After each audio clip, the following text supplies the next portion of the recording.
বাসার যত ফল গাছ আছে সবগুলাতে আস্তে আস্তে ফল চলে আসতেছে, এমনকি যতগুলা ফুল গাছও আছে সেগুলাও তো হালকা পাতলা ফুল আসতেছে। আর এটা তো আমি আপনাদের সাথে শেয়ার করছি শর্টসে। পর্তুলিকা গাছটা যে লাগাইছিলাম সেখান থেকে এই যে ফুলটা আসতেছে। আস্তে আস্তে এই গাছটা আমি অনেক বড় করব। তারপরে আরও কিছু বেলি ফুল গাছ আছে, এগুলাও লাগাবো। সারাদিন রান্না বান্না করতে করতে তারপরে সংসারের বিভিন্ন রকমের ঝামেলা থাকে, সেগুলো হয়তো বা আমি আপনাদের সাথে শেয়ার করি না। আমি সারাদিন কি করতেছি না করতেছি সেগুলো আসলে হালকা পাতলায় আমি আপনাদের সাথে শেয়ার করি। যাই হোক, ওগুলা কথা আর না বলি। তো এই যে বললামই তো, বাসার যত গাছ আছে সবগুলা গাছে ফল আসতেছে। জ্যৈষ্ঠ জ্যৈষ্ঠ মাস তো আমাদের দেখা যায় যে সব গাছে ফল আসে। তো এখানে যে জামরুল গাছটাতেও জামরুলের ফুল ফল সবই চলে আসছে।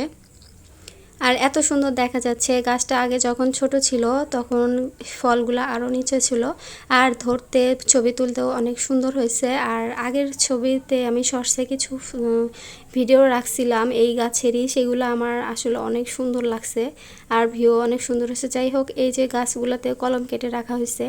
আর এই যে আমাদের আমরুপালি গাছে আম ধরে আছে, আবার কিছু কিছু আম মাটিতেও পড়ে যাচ্ছে, সেগুলা দেখা গেছে যে কুড়ায় নিয়ে যাই, খাওয়া হয়। আবার অন্যান্য বাসার আশেপাশে সবাইকে দেওয়া হয়, যাদের বাসায় ছোট ছোট বাচ্চারা আছে তারা কিন্তু এসে নিয়ে যায়। আর এই যে দেখেন কতটা সুন্দর দেখা যাচ্ছে, গাছে যখন আম আসে এতটাই সুন্দর দেখা যায় আর দেখতেও কতটা ভালো লাগে। বললামই তো, আমার বাসার ভেতরে যে এত গাছপালা, এত সুন্দর ভিউ আসলে অন্যান্য কোনো বাসায় নাই। আর আমার প্রকৃতির সাথে থাকতে কিন্তু সব থেকে বেশি ভালো লাগে। এখন থেকে ভাবছি যে টুকটাক রান্নার ভিডিও শেয়ার করব। আর বেশিরভাগ সময় দেখা গেছে যে আমি গাছের সাথেই বেশি থাকতে পছন্দ করি। তো ভাবছি যে আপনাদের সাথেও আমি এই আমার বাসার কি কি গাছ লাগাই, কি কি গাছ আছে, ভাবছি যে এগুলো আমি আপনাদের সাথে শেয়ার করব, প্লাস কিছু টিপস দেব। এই যে দেখেন, আনারস গাছেও কিন্তু শখ করে আনারস গাছটা লাগাইছিলাম, সেই গাছেও আবার ফল চলে আসছে। আসলে আল্লাহর বরকত, বরকত না থাকলে হয়তো বা এই ফলগুলো আমরা পাইতাম না।